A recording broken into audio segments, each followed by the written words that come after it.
پر یہ تو ہم صدیوں سے دیکھ کے آ رہے ہیں اور ابھی تک نہیں رکا ہے. یہ کیوں ایسا ہو رہا ہے؟ ایک طرح سے ہم کہتے ہیں کہ عورتیں سب جگہ پہ آگے نکل گئی ہیں، پر جب بات آتی ہے کسی بھی طرح کی آکروش ایکسپریس کرنے کے لیے تو عورتوں کے اوپر ہی ذاتی ہوتی ہے.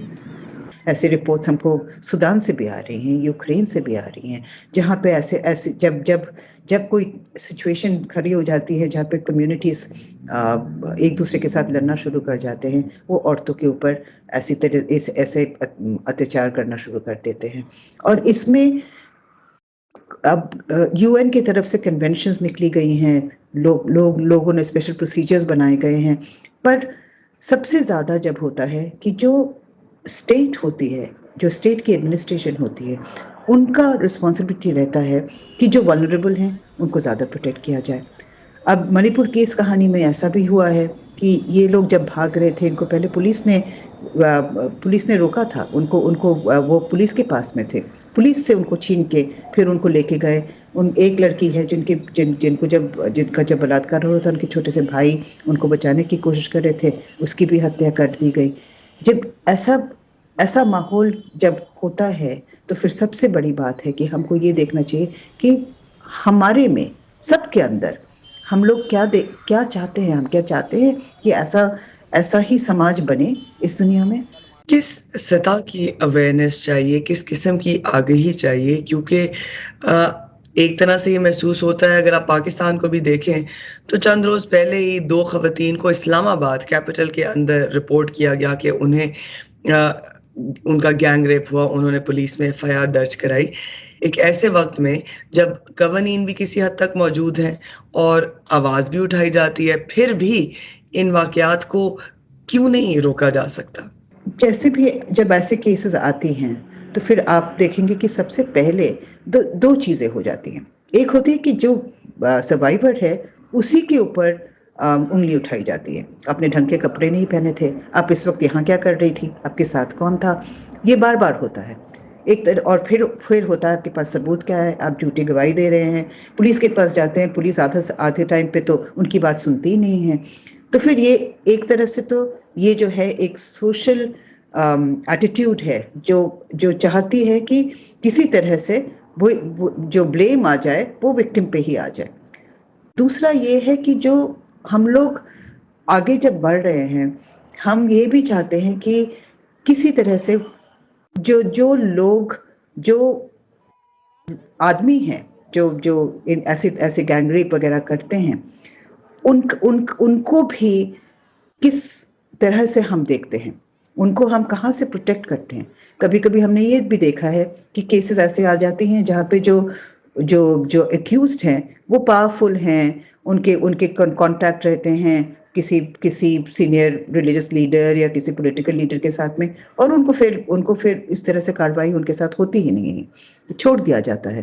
تو پھر اگر ان کو یہ پتا چلے کہ جب یہ کرائم ہوتی ہے ان کو سزا نہیں ہوگی تو یہ کرائم اور بھی ہوں گی.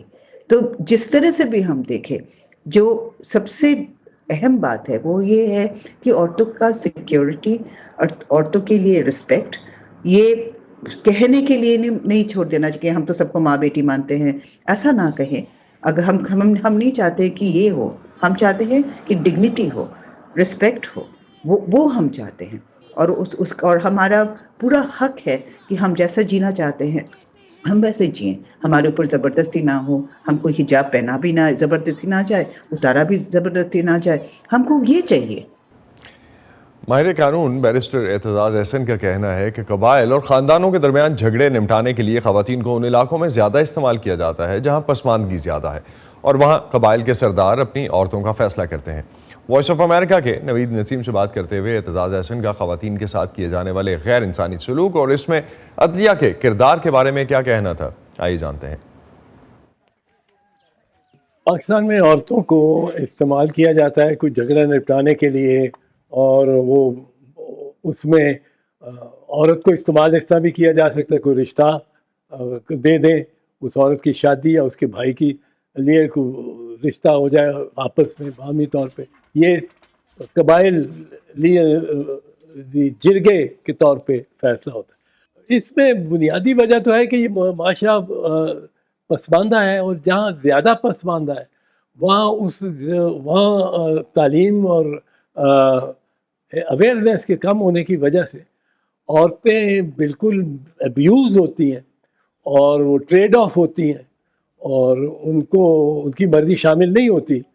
پر قبیلے کے سردار وہ ہے ہی معاشرہ وہاں ریموٹ ایریاز میں ہمارے اور پسماندہ علاقوں میں وہ ہے ہی جہالت کا ایک طریقہ. وہاں ماڈرنائزیشن نہیں پہنچی بالکل، اور وہاں قبیلوں کے سردار اور جرگے فیصلہ کر دیتے ہیں اپنی عورتوں کا. مختار مائی کا ایک بڑا ٹریجک کیس ہے. اس میں پاکستان کی جوڈیشری میں آپ وہ دیکھیں، وہ مائنڈ سیٹ جو میں کہہ رہا ہوں ریموٹسٹ ایریا میں ہوتی ہے، وہ جوڈیشری کی. اور یہ سنسنی خیز بات میں آپ سے کرنے لگا ہوں. عدلیہ کے ہائیسٹ سپریم کورٹ میں 2 ججز، یہ 2 اور 1 کی اکثریت سے مختار مائی کی اپیل ڈسمس ہوئی، اور ایک جج جنہوں نے اس کی ایکسیپٹ کرنے کے ووٹ دیا وہ ناصر الملک صاحب، اور ان کی جو اختلافی ججمنٹ ہے وہ انتہائی جورسپروڈنس کی ایک عبارت ہے، بہت عظیم عبارت. پر اب آپ دیکھیے اس کے برعکس تو 2 جج شاکر اللہ جان صاحب اور میاں ثاقب نثار صاحب، انہوں نے کیا رائے دی؟ یہ کہتے ہیں کہ اگر تو مختار مائی کنواری ہوتی، ایک ورجن ہوتی، تو اس کی بات مانی جا سکتی تھی. لیکن چونکہ یہ مطلقہ تھی، طلاق اس کو ہو چکی تھی، تو اس کی بات ماننے کی ہم زحمت نہیں کریں گے. اب عورت ہے، عورت ذات ہے. اس کا ریپ، وہ میرڈ ہو، وہ ان میرڈ ہو، وہ ڈائیورسڈ ہو، وہ بوڑھی ہو، وہ جوان ہو، ریپ از ریپ. عدلیہ کا کردار بڑا ویریڈ ہے، کیونکہ بڑے انلائٹنڈ ججز بھی ہیں ہمارے. لیکن اس قسم کے بیچ میں دیر از a chunk in the armour, اور اس پہ میں تو سمجھتا ہوں کہ اٹس اے ویری شیمفل ہے. خواتین کے ساتھ تو زیادتی ہوتی رہے گی، یہ میں آپ کو بتاؤں، جب تک ہم تعلیم اور اس میں زیادہ بجٹ کا زیادہ حصہ خرچ ہونا چاہیے تعلیم پہ. اس میں عورتوں کی بالخصوص، کیونکہ عورتیں بھی اس معاملے میں جو قبیلے کی عورتیں ہیں وہ اس کو ایکسیپٹ کرتی ہیں. ان کی بھی شعور اور شعوری ایجوکیشن اور بڑھانے کی ضرورت ہے. پارلیمنٹ کی خواتین سے متعلق لیجسلیشن کافی ہوئی ہے، پر یہ معاشرے میں ان کا اویئرنیس ہی ہونا اس لیجسلیشن میں. پھر اس لیجسلیشن کے بارے میں اویئرنیس کے علاوہ اس پر عمل درآمد کرانے کے لیے ایک عورت خاتون میں یا اس کے خاندان میں ایک تحریک پیدا ہو کے ہم تھانے جا کے یا اس کے بڑے افسر کے پاس جا کے اور یہ کرے، وہ ایک کشمکش میں ہوتا ہے خاندان. اسی پر ختم کرتے ہیں آج کا ویو 360. اسٹے سیف، اور پاکستان اور خطے سمیت دنیا بھر کی اہم خبروں اور دلچسپ معلومات کے لیے آپ آ سکتے ہیں ہماری ویب سائٹ urduvoa.com پر. یہ سارا کانٹینٹ آپ کو ملے گا ہمارے سوشل میڈیا پلیٹ فارمز پر بھی، facebook.com/VOA Urdu، یوٹیوب پر ہمارا چینل ہے VOA Urdu کے نام سے، اور ٹویٹر انسٹاگرام پر ہمارا ہینڈل ہے @VOA Urdu. اب تک کے لیے اتنا ہی. اسد اللہ خالد کو اجازت دیجیے. خدا حافظ.